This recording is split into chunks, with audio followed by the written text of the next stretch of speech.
안녕하십니까? 네. 요한복음 제16강 말씀의 제목은 어린 나귀를 타고 입성하신 예수님입니다. 오늘 요절은 14절, 15절입니다. 같이 읽어보겠습니다. 시작. 예수는 한 어린 나귀를 보고 타시니 이는 기록된 바 시온 따라 두려워하지 말라. 보라 너의 왕이 나귀 새끼를 타고 오신다 함과 같더라. 하나님 아버지, 이 시간 저희들 예배드리게 하심을 감사합니다. 저희들 마음에 예수님을 경배하는 마음을 허락해 주시고 또 우리 각자에게 하나님께서 세미한 음성으로 말씀하여 주시기를 기도합니다. 위로와 힘을 주시고 한 주간 승리할 방향을 주시기를 기도합니다. 주의 성령께서 이 시간 함께해 주십시오. 예수님 이름으로 기도했습니다. 아멘. 우리는 요한복음 11장까지 요한복음의 전반부를 공부했습니다. 지금은 반환점을 도는 그런 지점입니다. 요한복음의 구조를 다시 한번 살펴보면 1장은 예수님이 누구신가 선포한 서론입니다. 2장부터 11장까지는 예수님이 하나님의 아들 그리스도이심을 나타내는 7가지 표적에 대한 기록이었습니다. 오늘 12장부터 20장까지는 십자가와 부활을 통해서 예수님이 하나님의 아들의 영광을 얻으시는 그런 말씀입니다. 그리고 마지막 21장은 예수님과 제자들의 사랑과 또 예수님의 부탁을 기록한 에필로그입니다. 그래서 요한복음을 크게는 두 부분으로 나눌 수가 있습니다. 표적의 책, 영광의 책, 이렇게 이제 두 부분으로 나눕니다. 오늘 마리아는 예수님에게 향유를 붓습니다. 그리고 예수님은 예루살렘에 입성하실 때 어린 나귀를 타십니다. 왜 예수님은 어린 나귀를 타고 입성하셨을까요? 또 마리아는 왜 예수님의 발에 값비싼 향유를 부어 드렸을까요? 이 시간 어린 나귀를 타고 오시는 예수님에게 정말 호산나 외치는 무리처럼 우리도 예수님을 영접하기를 기도합니다. 무엇보다도 값비싼 향유를 예수님의 발에 부어드린 마리아의 그 예수님을 향한 진심과 헌신을 배울 수 있기를 기도합니다. 제1장 나의 장래할 날을 위하여 간직하게 하라. 1절부터 8절입니다. 1절을 보십시오. 6월절 엿새 전에 예수님과 제자들 일행은 베다니에 도착했습니다. 그곳은 예루살렘에서 한 오리쯤 약 2km 떨어진 마을이었습니다. 예루살렘을 찾는 순례객들이 주로 머무는 곳입니다. 예수님도 예루살렘에 오실 때 나사로와 그의 누이 마리아 또 마르다가 사는 베다니에 머무셨습니다. 베다니 사람들은 예수님을 위해서 마을 잔치를 열었습니다. 죽은 나사로를 살려주신 예수님께 감사하고 존경을 표하는 잔치였습니다. 마르다는 예수님이 좋아하시는 요리를 하느라 무척 바빴습니다. 예수님이 무슨 요리를 좋아하실까요? 잘 모르겠지만 요한복음에 보니까 떡과 생선, 주로 이렇게 나중에 떡과 생선을 또 예수님이 요리하신 거 보니까 떡과 생선을 참 좋아하셨을 것 같습니다. 나사로는 예수님과 함께 앉은 자 중에 있었습니다. 사람들의 얼굴에는 정말 웃음꽃이 가득했습니다. 대화의 주제가 무엇이었을까요? 단연 나사로의 죽음이었을 것입니다. 사람들은 나사로에게 물었습니다. 나사로, 나흘 동안이라 죽어 있었는데 그때 천국 보았어? 나사로는 싱글벙글하며 말했습니다. 천국 문을 활짝 열고 한 발짝을 들여놓았는데 뒤에서 큰 소리가 들렸어요. 나사로야, 나오라! 그 소리 때문에 금방 제가 깨어났지 뭐예요. 예수님 때문에 천국을 못 보았어요. 사람들은 모두 웃으며 즐거워했습니다. 그때 보이지 않던 마리아가 갑자기 예수님 앞에 나타났습니다.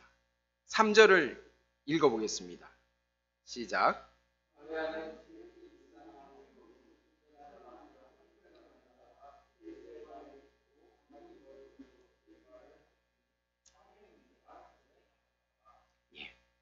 마리아는 지극히 비싼 향유를 예수님의 발에 부었습니다.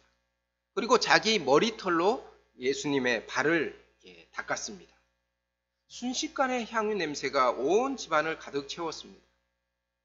향유는 오늘날로 말하면 향수와 같은 것인데, 당시 히브리 사람들은 귀한 손님을 맞이할 때 화환을 이렇게 머리에 씌워주거나 또 향유를 머리에 한 방울 떨어뜨려 주었습니다. 또한 시체를 이렇게 장사할 때도 향유를 발라서 방부 처리를 했습니다. 마리아가 예수님께 부은 향유는 다른 것이 혼합되지 않은 순전한 나드, 퓨어 나드였습니다. 나드 향유는 나드초, 단연생 풀인데 뿌리에서 추출합니다. 이 식물은 히말리아 산맥의 3,000m 이상 고지에서 자생한다고 합니다. 인도산의 다른 향료와 함께 고대부터 중동 지역으로 활발히 거래되었다고 합니다. 마리아가 예수님께 부어드린 나드 향유는 한 근 대략 300g 정도입니다. 돈을 좋아하는 가롯 유다는 그것이 300데나리온 어치라고 금방 알아보았습니다. 노동자 1년치 연봉에 해당하는 금액 약 3천만 원 정도 됩니다. 사도 요한도 그냥 비싼 향유가 아니라 지극히 비싼 향유, expensive perfume이라고 감탄했습니다.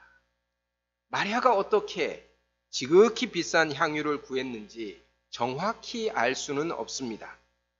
어떤 사람은 나사로의 장례식에 쓰고 남은 것이라고 말하기도 합니다.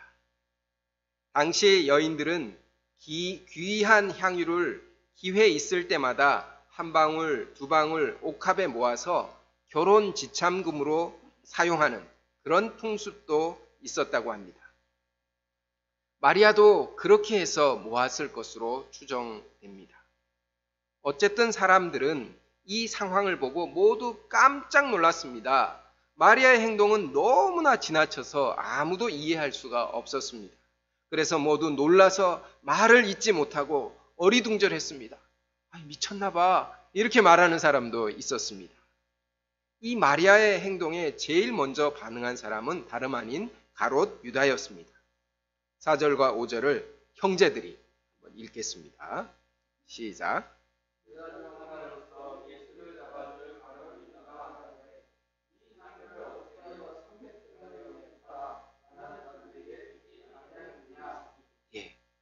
가롯 유다는 이 마리아의 행동을 이해하려고 하기는커녕 오히려 책망했습니다. 왜 그 향유를 팔아서 가난한 자들에게 주지 아니하였느냐? 큰 소리로 화를 냈습니다. 그의 얼굴은 정말 울그락 하였습니다. 마리아가 자기의 향유를 예수님께 부어드리든 삶아드리든 그것은 마리아의 자유입니다. 자기 것도 아닌 향유를 왜 가난한 자들에게 주지 않았느냐? 화를 내는 것은 이 도를 넘은 월권입니다. 다른 말로 지나친 오지랖입니다. 그는 가난한 사람들을 정말 엄청나게 생각하는 것처럼 말했습니다. 하지만 사도 요한은 그의 속마음을 아주 정확하게 꿰뚫어 보았습니다. 이렇게 말함은 가난한 자들을 생각함이 아니요 그는 도둑이라 돈꾀를 막고 거기 넣은 것을 훔쳐가미르라. 그는 지극히 비싼 향유가 한 방울 한 방울 땅에 떨어져서 퍼지는 것을 보면서 안절부절 못했습니다. 땅에 떨어져 흐르는 향유를 종이컵에 담아서 중고시장에 내다 팔고 싶을 정도였습니다. 그는 예수님보다 돈을 더 사랑했기 때문에 마리아가 왜 그렇게 하는지 전혀 알 수가 없었습니다. 하지만 예수님은 아셨습니다. 7절과 8절을 자매님들이 읽겠습니다. 시작.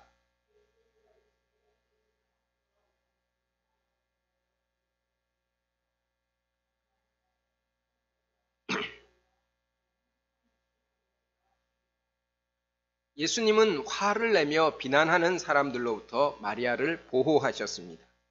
그의 행동은 나의 장례할 날을 위하여 간직해 두었던 향유를 지금 부은 것이라며 의미와 가치를 부여하셨습니다.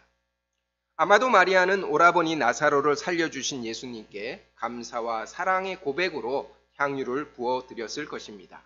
그는 지극히 비싼 향유, 순전한 나드 한 근을 다 부어드려도 전혀 아깝지 않았습니다.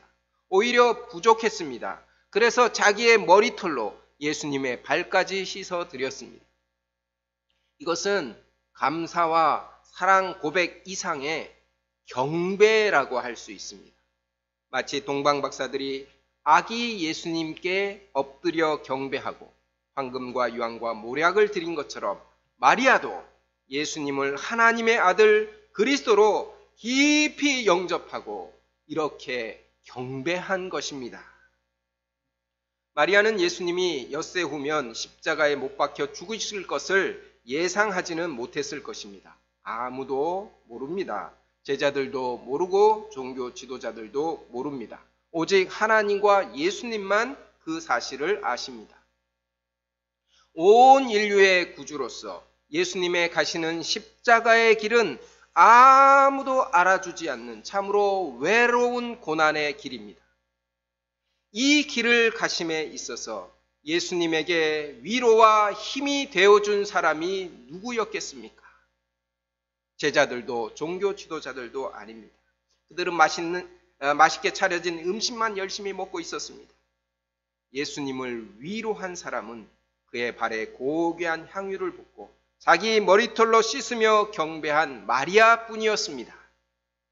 예수님은 오직 마리아에게서 위로를 얻으셨습니다. 그래서 온 천하에 어디서든지 복음이 전파되는 곳에서는 마리아가 행한 일도 말해서 그를 기억하라 말씀하셨습니다. 마리아는 예수님을 하나님의 아들 그리스도로 영접하고 믿는 자의 삶이 어떠해야 하는지 가르쳐주는 모델입니다. 그의 헌신에서는 나드 향보다 더 진한 사랑의 향기가 납니다. 지식에 머무는 신앙, 적당한 신앙 생활에서는 향기가 나지 않습니다. 여호와 하나님은 아브라함에게 너의 독자 이삭을 번제로 바치라 명령하셨습니다. 아브라함은 말없이 순종했고 하나님은 그의 믿음에 순종해서 진한 사랑의 향기를 흠향하시고 기쁘게 받으셨습니다. 약속하신 대로 그의 후손 가운데서 예수 그리스도를 보내주셨습니다. 예수님도 마리아가 그러하였던 것처럼 우리에게서 주님을 향한 사랑과 헌신의 향기가 나기를 원하십니다. 왜 주님은 우리의 사랑과 헌신을 그토록 원하실까요? 왜냐하면 예수님은 우리를 위하여 지극히 고귀한 생명의 피를 다 쏟아 부어 주시기 때문입니다. 예수님이 우리에게 베푸시는 그 사랑과 헌신을 안다면 우리가 주님에게 드리는 향유는 세 발의 피도 되지 않는 것입니다. 우리가 아무리 주님을 위하여 시간을 드리고 또 물질을 드려도 그것은 아까운 것도 자랑할 것도 되지 않습니다. 예수 그리스도의 사랑이 우리를 간권하십니다.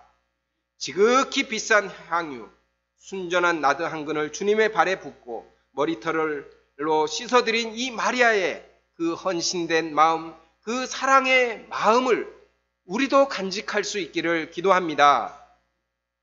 우리의 사랑과 헌신이 주님을 기쁘시게 할 수 있기를 간절히 기도합니다. 제2장 예수는 한 어린 나귀를 보고 타시니 9절부터 19절입니다. 유대인의 큰 무리가 예수님과 또 죽은 자 가운데서 살리신 나사로를 보러 베다니로 왔습니다. 하지만 대제사장들은 예수님뿐만 아니라 나사로까지 죽이려고 계획했습니다. 12, 13절을 보십시오. 다음날 예수님은 제자들과 함께 예루살렘으로 들어가려고 출발하셨습니다. 그런데 명절에 온 큰 무리가 예수님이 예루살렘으로 오신다는 소식을 들었습니다. 그들은 베다니에서부터 예루살렘에 이르는 2km 길을 좌우로 가득 메우고 환호하면서 예수님을 맞이했습니다. 종려나무 가지를 흔들면서 외쳤습니다. 그때 그 무리 속에 한 사람이 된 것처럼 우리 13절을 같이 읽어보겠습니다. 시작. 종려나무 가지를 가지고 맞으러 나가 외치되 호산나 찬송하리로다. 주의 이름으로 오시는 이 곧 이스라엘의 왕이시오 하더라. 종려나무는 승리를 상징합니다.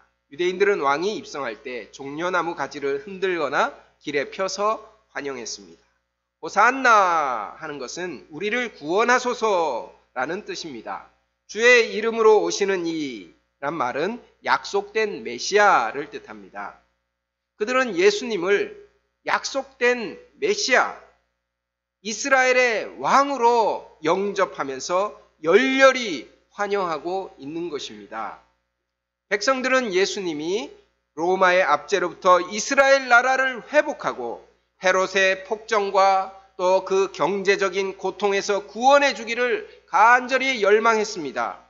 다윗 왕이 다스렸던 때와 같은 영광스러운 메시아 왕국을 건설해 주실 것을 고대했습니다.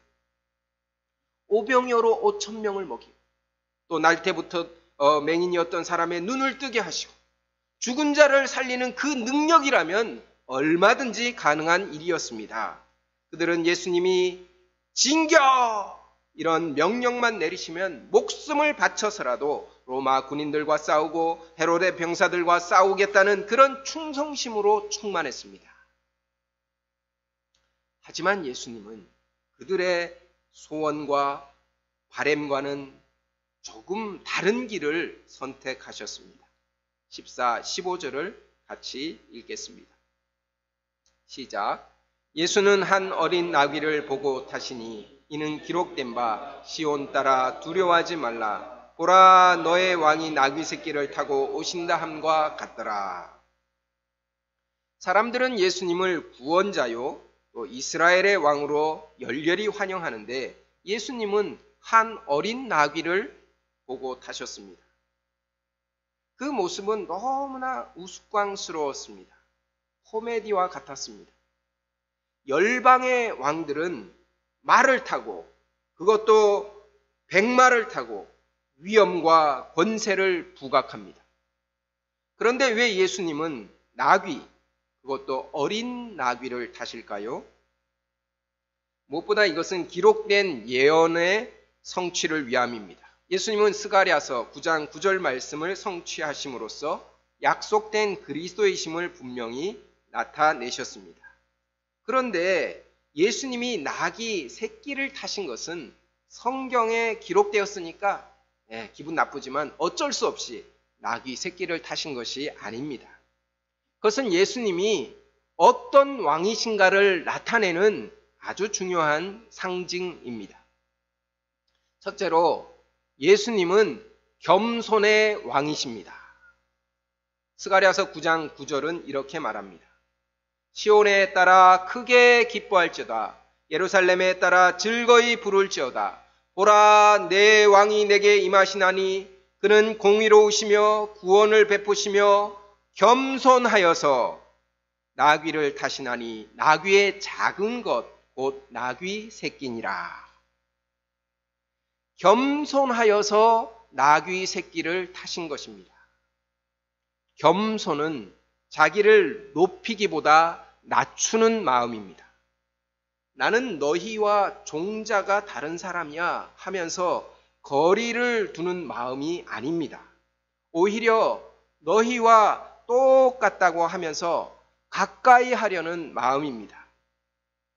사람들은 어찌하든지 다른 사람보다 높아지려고 하고 차별화되기를 원합니다. 자기가 낮추어 보는 그런 사람과 똑같이 취급되는 것을 죽기보다 싫어합니다. 조선시대에는 사, 농, 공, 상의 계급 차별이 있었습니다. 양반과 상놈의 서열은 하늘과 땅 차이였습니다. 인도에는 지금도 카스트 제도가 있습니다. 계급에 따라 결혼, 직업, 식사 따위의 일상생활에 엄격한 규제가 있습니다. 계급을 뛰어넘는 결혼을 하면 가족들로부터 살인을 당하기도 합니다. 명예살인, 이라고 해서 죄책감도 안 느낍니다. 민주화된 우리 사회에는 계급이 없을까요? 겉으로 나타나는 계급은 없지만 계급 차별 의식만큼은 여전히 남아 있습니다. 특히 소유의 많고 적음에 따라서 흙수저, 금수저 이렇게 나누기도 합니다. 사는 지역과 살고 있는 집에 따라서 아이들이 서로 이렇게 노는 부류도 나누어진다고 합니다. 남들과 차별화되고 우월한 마음을 가지려는 것은 하나님의 마음이 아닙니다. 하나님의 아들이신 예수님은 당신을 지극히 낮추어서 우리 천박한 인생들과 어찌하든지 같이 하려고, 가까이 하려고 하셨습니다. 한 어린 나귀를 타신 예수님의 모습을 상상해 보십시오. 이것은 하나님의 아들이 우리 인생들과 가까워지려고 얼마나 자신을 낮추셨는지를 잘 보여줍니다.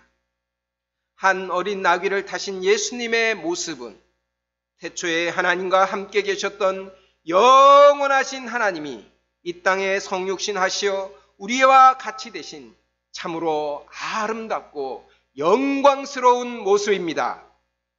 예수님은 이렇게 자신을 낮추어서 우리 인생을 섬기시는 겸손의 왕이십니다.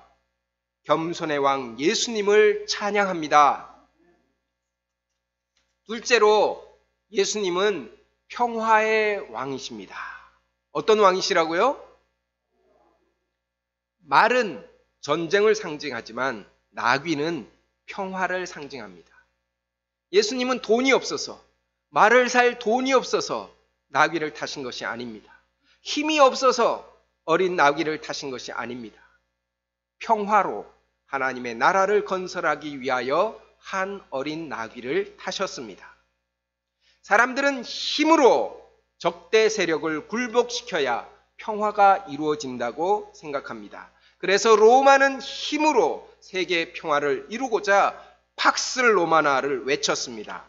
지금도 세계 평화는 미국과 중국 등 강대국의 그 힘의 균형이 유지되는 속에서 지켜진다고 생각합니다. 중국의 통치자는 권력은 총구에서 나온다고 말하면서 적대 세력에게 총구를 겨눕니다. 예수님이 힘으로 평화를 이루고자 하셨다면 예수님을 믿지 않고 죽이려고 모의하는 바리새인 종교 지도자들을 어떻게 하셨겠습니까? 깔끔하게 단칼에 피해 숙청을 하셨을 것입니다. 하지만 예수님은 힘으로 우리를 굴복시키지 않습니다. 예수님은 우리가 스스로 우리 마음의 문을 열기까지 문 밖에 서서 기다리십니다. 결코 문을 부셔버리고 이렇게 뛰어들어가지 않습니다. 우리는 무서워서 예수님을 믿는 것이 아닙니다.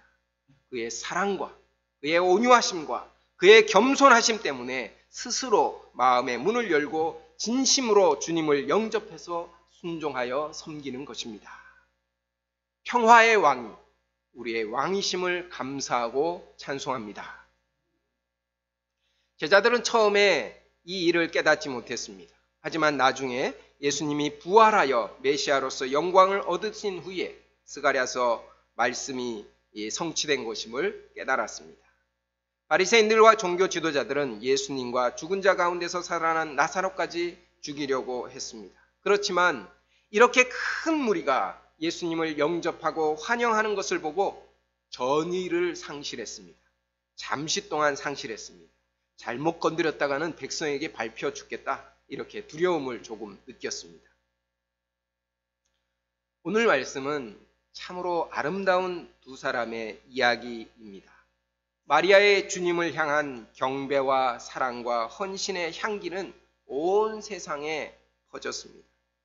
한 어린 나귀를 타고 예루살렘에 입성하신 예수님의 그 겸손과 평화의 향기 또한 지금까지 온 세상에 진동하고 있습니다. 사람이 꽃보다 더 아름답다는 노랫말도 있는데 마리아와 예수님은 참으로 아름다운 사람이요 아름다운 향기가 나는 사람입니다.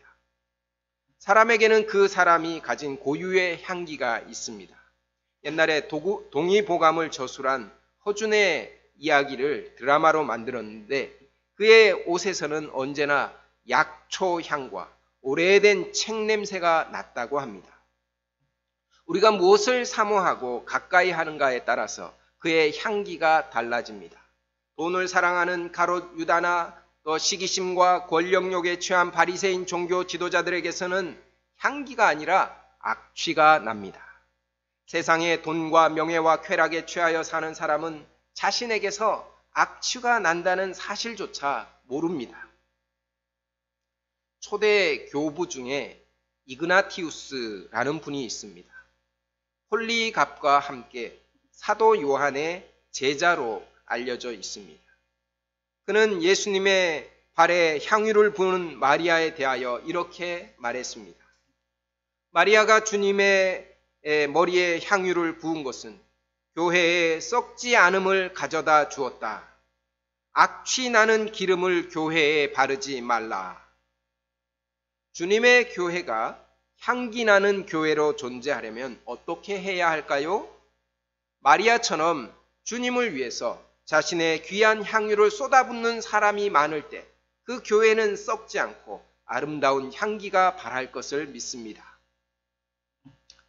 여러분에게는, 우리에게는 어떤 향기가 납니까?